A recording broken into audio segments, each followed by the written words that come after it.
नमस्कार दोस्तों, अब हम रसायन विज्ञान का पाठ कार्बनिक रसायन कुछ आधारभूत सिद्धांत तथा तकनीकें पाठ का तीसरा भाग पढ़ेंगे। इस वीडियो में हम पढ़ेंगे कार्बनिक यौगिकों की नाम पद्धति के आगे के भाग। कार्बनिक यौगिकों की नाम पद्धति IUPAC नामकरण। जनक हाइड्रोकार्बन के नाम में उपयुक्त पूर्वलग्न, अंतर्लग्न तथा अनुलग्न को संयुक्त करके वास्तविक यौगिक का नाम प्राप्त किया जा सकता है। केवल कार्बन तथा हाइड्रोजन युक्त यौगिक हाइड्रोकार्बन कहलाता है। और ये कुछ इस प्रकार के होते हैं। कार्बन कार्बन एकल आबंध वाले हाइड्रोकार्बन को संतृप्त हाइड्रोकार्बन कहते हैं। ऐसे यौगिकों की सजातीय श्रेणी से सुव्यवस्थित आयुपैक नेम को एल्केन कहते हैं। इनका पूर्व नाम पैराफिन था। असंतृप्त हाइड्रोकार्बन में कम से कम एक कार्बन कार्बन द्विआबंध या त्रिआबंध होता है। एल्केनों का आयुपैक नाम पद्धति सीधी श्रृंखला युक्त हाइड्रोकार्बन मीथेन और ब्यूटेन के अतिरिक्त शेष यौगिकों के नाम सीधी श्रृंखला संरचना पर आधारित है, जिनके पश्चलग्न में एन तथा इससे पूर्व श्रृंखला में उपस्थित कार्बन परमाणु की संख्या से संगत किया जाता है। कुछ संतृप्त सीधी श्रृंखला हाइड्रोकार्बनों के आयुपैक नाम सारणी में दिए गए हैं: methane, ethane, propane, butane, pentane और hexane. Heptane, octane, nonane, decane, eicosane और ट्राइकोन्टेन। शाखित श्रृंखला युक्त हाइड्रोकार्बन। शाखित श्रृंखला यानी ब्रांच चेन से युक्त यौगिकों में कार्बन परमाणुओं की छोटी श्रृंखलाएं जनक की श्रृंखला एक या कई कार्बनों के साथ जुड़ी होती है। ये छोटी कार्बन श्रृंखला यानी शाखाएं एल्काइल समूह कहलाती है। उदाहरणार्थ जो इसमें चित्र में दिया गया है। ऐसे यौगिक का नाम देने के लिए एल्किल समूह का नाम पूर्वलग्न से रूप में जनक एल्केन के नाम के साथ संयुक्त कर देते हैं। संतृप्त हाइड्रोकार्बन के कार्बन से एक हाइड्रोजन परमाणु हटाने पर एल्किल समूह प्राप्त होता है। इस प्रकार CH4 से CH3 प्राप्त होता है। इसे मेथिल समूह कहा जाता है। एल्किल समूह का नाम प्राप्त करने के लिए संबंधित एल्केन के नाम से एल्केन को इल द्वारा विस्थापित करते हैं, जैसे मेथिल, एथिल, प्रोपिल, ब्यूटिल, डेकिल आदि। कुछ एल्किल समूह के नाम लघु रूप में भी लिखे जा सकते हैं, जैसे मेथिल को Me, एथिल को Et, प्रोपिल को Pr तथा ब्यूटिल को Bu लिखते हैं। एल्किल समूह शाखित भी हो सकते हैं, जैसे नीचे दिया गया है। साधारण शाखित समूह के विशिष्ट ऋण नाम है। उदाहरणार्थ ब्यूटेल समूह के नाम द्वितीयक सेक ब्यूटेल, आइसोब्यूटेल तथा तृतीयक यानी टर्ट ब्यूटेल है। CH2C CH3 संरचना के लिए न्यू पेंटेल समूह का नाम का प्रयुक्त किया जाता है। शाखित श्रृंखला एल्केनों का नामकरण में शाखित श्रृंखला वाले एल्केन बड़ी संख्या में मिलते हैं, कुछ इस प्रकार। उनके नामकरण के नियम निम्नलिखित है। सर्वप्रथम अणु में दीर्घतम कार्बन श्रृंखला का चयन किया जाएगा। अग्रलिखित उदाहरण में दीर्घतम श्रृंखला में 9 कार्बन है। यही जनक श्रृंखला यानी पेरेंट चेन है। श्रृंखला 2 में प्रदर्शित जनक श्रृंखला का चयन सही नहीं है, क्योंकि इनमें केवल 8 ही कार्बन है, कुछ इस प्रकार से। दूसरा, जनक एल्केन को पहचानने के लिए जनक श्रृंखला के कार्बन परमाणुओं का आंकन किया जाता है तथा हाइड्रोजन परमाणु को प्रतिस्थापित करने वाले एल्किल समूह के कारण शाखित होने वाले कार्बन परमाणु के स्थान का पता लगाया जाता है। क्रमांकन उस छोर से प्रारंभ करते हैं जिससे शाखित कार्बन परमाणुओं को लघुतम अंक मिले। अतः उपर्युक्त उदाहरण में क्रमांकन बाईं से दाईं ओर होना चाहिए, न कि दाईं से बाईं ओर, जैसा कि आप इसमें देख सकते हैं। तीसरा, मूल एल्केन के नाम में शाखा के रूप में एल्किल समूह के नाम पूर्वलग्न के रूप में संयुक्त करते हैं और प्रतिस्थापी समूह की स्थिति को उचित संख्या द्वारा दर्शाते हैं। भिन्न एल्किल समूह के नामों को अंग्रेजी वर्णमाला के क्रम में लिखा जाता है, अतः उपर्युक्त यौगिक का नाम 6-एथिल 2-मेथिल नॉनेन होगा। ध्यान देने योग्य बात है कि समूह तथा संख्या के मध्य संयोजक रेखा तथा मेथिल और नॉनेन को साथ मिलकर लिखा जाता है।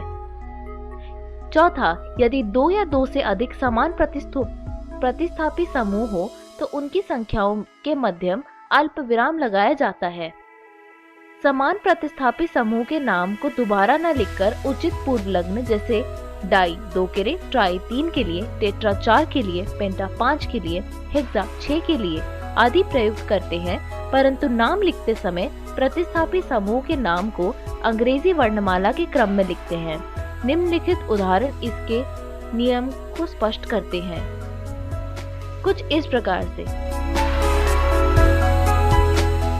पांचवा, यदि 2 प्रतिस्थापियों की स्थितियां तुल्य हो तो अंग्रेजी वर्णमाला के क्रम में पहले आने वाले अक्षर को लघु अंक दिया जाता है, अतः निम्नलिखित यौगिक का सही नाम 3-एथिल 6-मिथेल ऑक्टेन है, न कि 6-एथिल 3-मिथेल ऑक्टेन है। छठा, शाखित एल्किल समूह का नाम उपर्युक्त नियमों की सहायता से प्राप्त किया जा सकता है, परंतु शाखित श्रृंखला का कार्बन परमाणु जो जनक श्रृंखला से बंधित होता है इसको उदाहरण की तरह संख्या 1 दी जाती है। ऐसे शाखित श्रृंखला समूह के नाम को कोष्ठक में लिखा जाता है। प्रतिस्थापित समूह के रूढ़ नाम वर्णमाला क्रम में लिखते समय आइसो और नियो पूर्व लग्नों को मूल एक एल्किल समूह के नाम का भाग माना जाता है, परंतु द्वितीयक यानी सेक तथा तृतीयक यानी टर्ड पूर्व लग्नों को मूल एल्किल समूह के नाम का भाग नहीं माना जाता है। आइसो और अन्य संबंधित पूर्व लग्नों का उपयोग आयुर्पैक में किया जाता है, लेकिन तभी तक जब तक ये और आगे शाखित ना हो। बहुप्रतिस्थापित यौगिकों में निम्नलिखित नियमों को आप याद रखें। पहला है, यदि समान संख्या की 2 श्रृंखलाएं हो तो अधिक पार्श्व श्रृंखलाओं वाली श्रृंखला का चयन किया जाता है। श्रृंखला का चयन के बाद क्रमांकन उस छोर में आरंभ करना चाहिए जिस छोर से प्रतिस्थापी समीप हो, जैसा कि आप इस चित्र में देख सकते हैं। चक्रीय यौगिक, एकल चक्रीय संतृप्त यौगिक का नाम संबंधित विविध श्रृंखला एल्केन के नाम के प्रारंभ में साइक्लो पूर्व लग्न लगाकर प्राप्त करते हैं। यदि पार्श्व श्रृंखलाएं उपस्थित हो तो उपर्युक्त नियमों का पालन हम करते हैं। कुछ चक्रीय यौगिकों के नाम दिए गए हैं, जैसे साइक्लोपेंटेन 1-मेथिल 3-प्रोपेल हेक्सेन आदि। क्रियात्मक समूह से युक्त कार्बनिक यौगिकों का नाम पद्धति। किसी कार्बनिक यौगिक में परमाणु अथवा परमाणुओं का समूह जिसके कारण वह यौगिक विशिष्ट रसायन अभिक्रियाशीलता प्रदर्शित करता है क्रियात्मक समूह यानी फंक्शनल ग्रुप कहलाता है। समान क्रियात्मक समूह वाले यौगिक समान अभिक्रियाएं देते हैं। उदाहरणार्थ इन दोनों में क्रियात्मक समूह OH है, जिसके कारण वे सभी सोडियम धातु के साथ अभिक्रिया साइक्लोपेंटेन 1-मेथिल 3-प्रोपेल हेक्सेन करके हाइड्रोजन मुक्त करते हैं। क्रियात्मक समूह की उपस्थिति के कारण कार्बन यौगिक को क्रमानुसार विभिन्न वर्गों में अंग्रेजी वर्णमाला में वर्गीकृत किया जाता है। कुछ क्रियात्मक समूह उनके क्रम में अंकन पूर्व लग्न और अनुलग्न तथा कुछ कार्बनिक यौगिकों के नाम जिनमें वे उपस्थित हैं वो सारणी में दिए गए हैं, कुछ इस प्रकार से।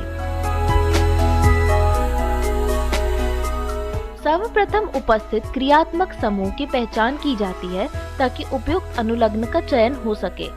क्रियात्मक समूह को स्थिति दर्शाने के लिए दीर्घतम श्रृंखला की क्रमांकन उस छोर से करती है ताकि उस कार्बन जिससे क्रियात्मक समूह बंधित है न्यूनतम अंक मिले। सारणी में दिए गए अनुलग्न का उपयोग करके यौगिक का नाम प्राप्त कर लिया जाता है। बहुक्रियात्मक समूह वाले यौगिकों में उनमें से एक क्रियात्मक समूह को मुख्य क्रियात्मक समूह मान लिया जाता है और उस आधार पर यौगिक का नाम दिया जाता है। उचित पूर्व लग्नों का उपयोग करके बचे हुए क्रियात्मक समूह को प्रतिस्थापी के रूप में नाम दिया जाता है। मुख्य क्रियात्मक समूह का चयन प्राथमिकता के आधार पर किया जाता है। कुछ क्रियात्मक समूह का घटता हुआ प्राथमिक क्रम कुछ इस प्रकार है। अतः यदि किसी यौगिक में अल्कोहल और कीटो समूह दोनों हो तो उसे हाइड्रोक्सी एल्केनोन नाम दिया जाएगा, क्योंकि हाइड्रोक्सी समूह की अपेक्षा कीटो समूह से उच्च प्राथमिक प्राप्त है।